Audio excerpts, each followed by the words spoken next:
ओम नमो भगवते वासुदेवाय। प्यारे भक्तों, हम श्रीमद् भगवत गीता का 5वां अध्याय कर्म योग का श्रवण कर रहे हैं।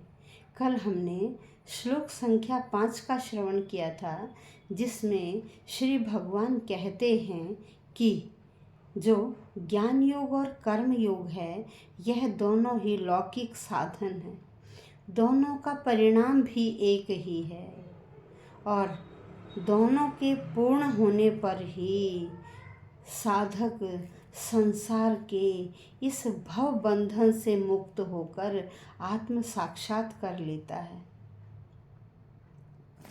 तो आइए आज हम श्लोक संख्या 6 पढ़ेंगे, जिसमें बता रहे हैं कि कर्म योग के बिना सांख्य योग का सिद्ध होना भी बहुत मुश्किल है। कर्म योग के साथ साथ सांख्य योग का भी ज्ञान होना चाहिए, तभी मननशील जो कर्म योगी है वह बहुत जल्दी ही पर ब्रह्म को प्राप्त कर लेता है, अर्थात मोक्ष धाम को प्राप्त कर लेता है, या भगवत प्राप्ति को प्राप्त कर लेता है, या भगवत धाम को प्राप्त कर लेता है। कब? जब वह व्यक्ति कर्म योगी निष्काम भाव से केवल दूसरों की भलाई के लिए ही कार्य करता है, तब उसका इस सांसारिक मोह माया राग से जो मोह है वह दूर हो जाता है। मोह उसका मिट जाता है और न उसे किसी प्रकार का अभिमान होता है। वह केवल ईश्वर भजन या ईश्वर भक्ति करता हुआ ही, निष्काम कर्म भाव करता हुआ पर ब्रह्म को प्राप्त कर लेता है। और तब वह यह समझ जाता है कि जो सांख्य योग है और यह कर्म योग है, यह दोनों ही एक हैं, दोनों ही एक ही फल की प्राप्ति कराते हैं। तो आइए अब श्लोक संख्या 6।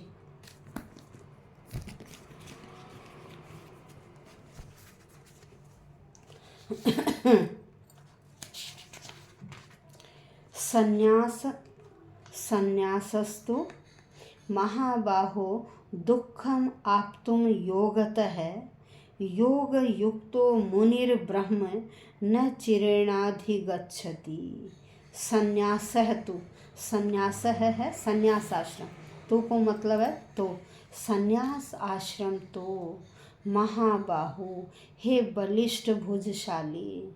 अर्जुन को कह रहे हे महाबाहु, हे भुजशाली। संन्यास आश्रम तो दुःखम आप्तुम, दुःखम दुख आप्तुम से प्रभावित है। संन्यास आश्रम तो दुखों से प्रभावित है। अयोगतः, कब है दुखों से प्रभावित? जब हम भक्ति भाव से रहित हैं।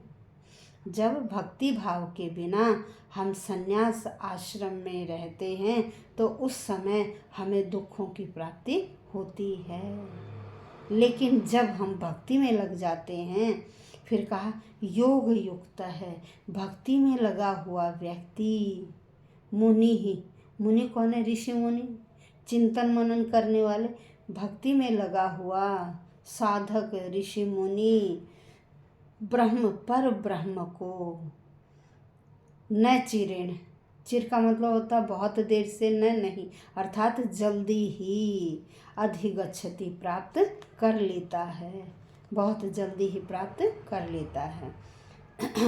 तो इसमें क्या बताया कि भक्ति में लगे बिना केवल कर्मों का परित्याग करने से ही हम सुखी नहीं बन सकते। कब सुखी बनेंगे? जब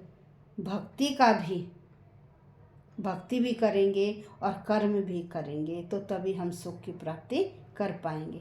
परंतु भक्ति में लगा हुआ विचारवान व्यक्ति शीघ्र ही परमात्मा को प्राप्त कर लेता है। यहाँ बताया कि देखिए संन्यासी 2 तरह के होते हैं। एक कैसे? जो भक्ति भाव से कार्य कर रहे हैं, और दूसरे जो बिना भक्ति के कर रहे हैं। क्या है? एक बिना भक्ति के अध्ययन तो वह भी वेदों का कर रहे हैं। दोनों प्रकार के सन्यासी अध्ययन वेदों का ही कर रहे हैं।